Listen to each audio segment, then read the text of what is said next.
Everybody was kung fu fighting. Those kids were fast as lightning. In fact, it was a little bit frightening, but they fought with expert timing. There were funky Chinamen from funky Chinatown.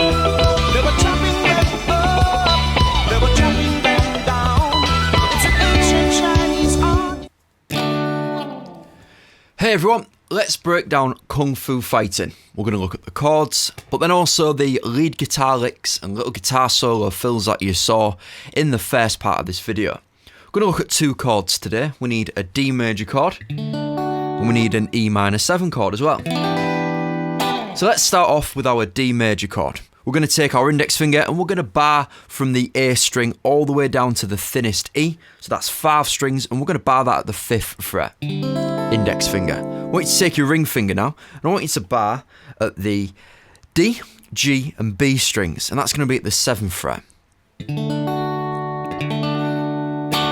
That's going to be our D major chord built at the 5th fret. Moving up 2 frets, we need an E minor 7 chord, and again we're going to bar using the index finger, A string all the way down to the thin E. Probably should have mentioned as well, for these chords I'm using the tip of my index finger to mute the thickest E, so I don't want that ringing out. It gives me more control over the chord as well, so I'm just muting that thick bass E string there. Moving up now to an E minor 7 chord, you're doing the same technique, muting the thickest E, barring at the 7th fret, A string all the way down to the thin E. I'm going to take now my ring finger, and that's going to go at the 9th fret of the D string. Middle finger plays the 8th fret of the B string, and that's going to be an E minor 7 chord. For the strumming pattern, let's try and keep a 16th note strumming pattern, a nice consistent 16th note strumming pattern.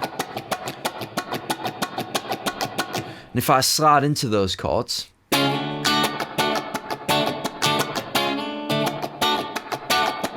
using pressure and release on the chord of the fretting hand, I'm able to press down the chord when I want it to ring, release pressure on the chord so I can mute the strings and give it that more percussive sound. So it's down to you to improvise, play around with the strumming pattern, play around with that technique, and see if you can get a nice fluent strumming pattern on both chords. You can see there I'm sliding chromatically into the chord as well. So I'm grabbing the chord shape 1 fret lower than where it's supposed to be and sliding into that chord.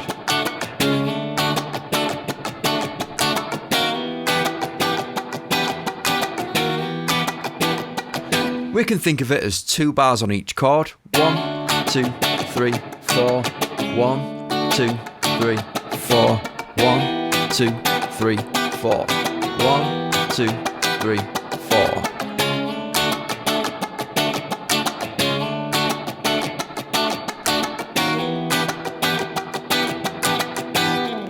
The first lick then,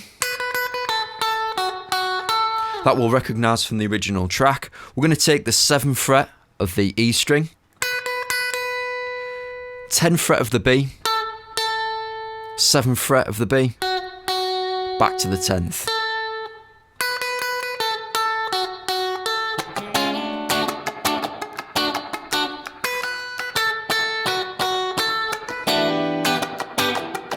Second lick would be this.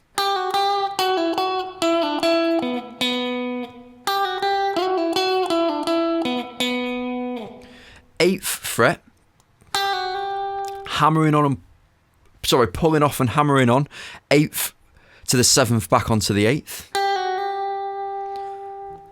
11th to the 9th on the G. 9 to 7 on the G. And then we hit the 9th fret of the D string twice.